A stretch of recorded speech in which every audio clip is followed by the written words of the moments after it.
তো মেরে যখন ফিল্মটা এত দেরি করছেন কেন? বেরো। तुझको गले लगा कर तेरी शिकायत कर दूं, तुझको गले लगा कर तेरी गलती ইনজেকশন দিলাম দেওয়া হয়ে গেছে তো। तुझको समझा कर খুব আমি তো টেরই পেলাম না। ওনার হাতে মনে হয় জাদু আছে। হ্যাঁ, তুই এরকম ভয় পেয়েছিলি, চিল্লাচ্ছিলি, আর দেওয়ার সময় টেরই পেলি না। সিস্টার যদি তো টের পাইনি আর একটু লিখুন। হ্যাঁ হ্যাঁ, আবার যখন সময় হবে দেওয়া হবে। কখন সময় হবে? যখন ডাক্তার বলবেন তখন। শিফা আপনি আসবেন তো? যদি আমরা শিফট থেকে অবশ্যই আসবো।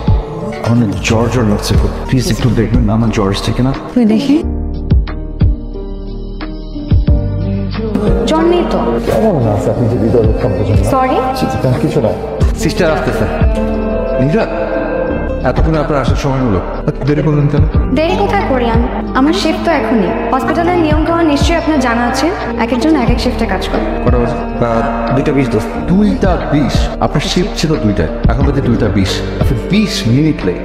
শুনুন, মেয়েদের কিন্তু সিক্স সেন্স প্রবল। এটা হুট করে অনেক কিছু বুঝতে পারে। মেয়েদের এই জিনিসটাই আমার সব থেকে বেশি পছন্দের। মুখে কিছু বলে ফেলার আগেই তার চট করে বুঝে। আর বাইরে এত হাবিজাবি খাবার না খেয়ে বাসায় ভালো খাবার খাওয়ার ট্রাই করুন, তাহলে আর ডিসেন্ট্রি নিয়ে আর আসতে হবে না। আর ডাক্তারকে আপনি একটু বুঝিয়ে বলেন, দেখেন আমি না আসলে ভীষণ অসুস্থ। নীরা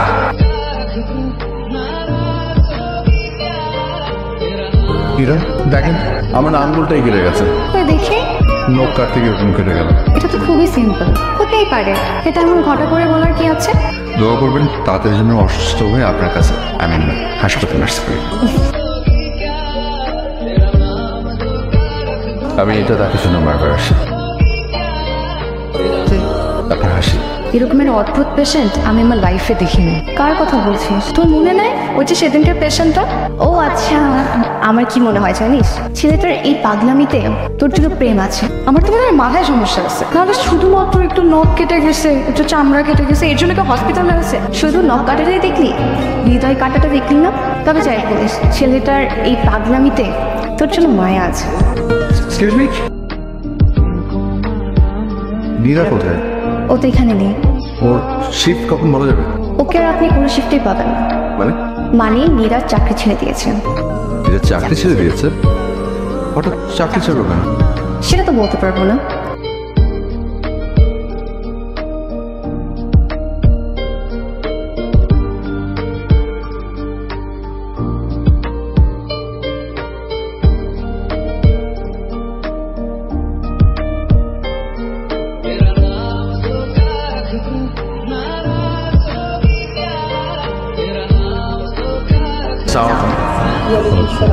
না আই এম সরি, আমি মনে হয় একটা ভুল সময় চলে এসেছি। আরে বাবা, আসছো যখন বসো, আজ তো আমার মেয়ের এঙ্গেজমেন্ট, একটু মিষ্টি মুখ করে যাও। না না ঠিক আছে, থ্যাংক ইউ। শোনো, আমার মেয়ের আজকে এঙ্গেজমেন্ট, মিষ্টি মুখ না করে কি তোমাকে যেতে দেবো? বসো, আরে বসো না।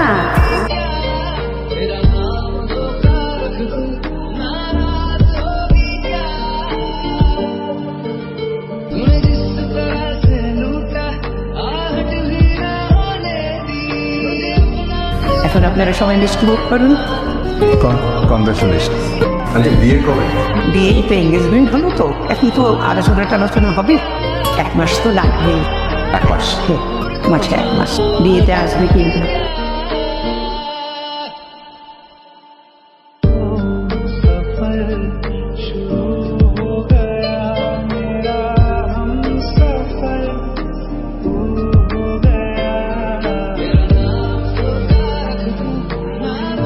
ভিতরে আসেন। আচ্ছা, আপনি এমন কেন করছেন একটু বলবেন? আপনি না বললেন যে আপনার সিক্স সেন্স প্রবল, তাহলে তো আপনার জানার কথা আমি তালাবে যে আমার পাগলামির কারণ। আমি অন্তর্যামী না, কিন্তু আপনি তো নিজের চোখে সবকিছু দেখেছেন। প্লিজ এমন আর করেন না। আপনার পাগলামিটা যে আমার জন্য খারাপ লাগার কারণ হতে পারে, আপনি এটা বুঝেন। আপনি বোঝেন? আপনি কি এটা বলছেন যে আমি নিজেকে মানাতে পারছি না বলেই পাগলামিগুলো করছি? আমরা কি বন্ধু হতে পারি? আপনি কি পারবেন হুট করে বন্ধুত্বটা মেনে নিতে? কেন পারবো না? চেষ্টা তো করে দেখতে পারি।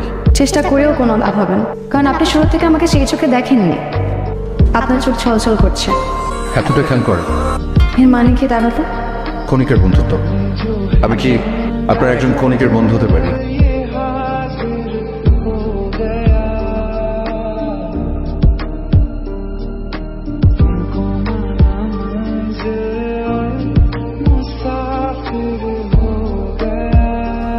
কিছু বলবেন না বা করবেন না যাতে আমার কবুল বলতে কষ্ট হয়। এমন কিছু করো না যাতে আমি আড়ালে গিয়ে কাঁদি। আমার জীবনে সিয়াম একটা পাগলের নাম, এই জিনিসটা আমি আমার মাথায় একদম সেট করে রাখতে চাই। এইটা আমার বিয়ের কার্ড, আপনি যদি না আসেন তাহলে আমি খুশি হব। তোমার চোখে পানি কেন বেরা? তুমি আমার আকাশ সীমানার বাইরে সিয়াম। আমার তোমাকে অনেক কিছু বলতে ইচ্ছে করছে, কিন্তু তোমার স্বার্থ নেই মুখ ফুটে বলার। তাই আমি আশা করছি তোমার সাথে এটাই আমার শেষ দেখা। তুমি ভালো থাকো।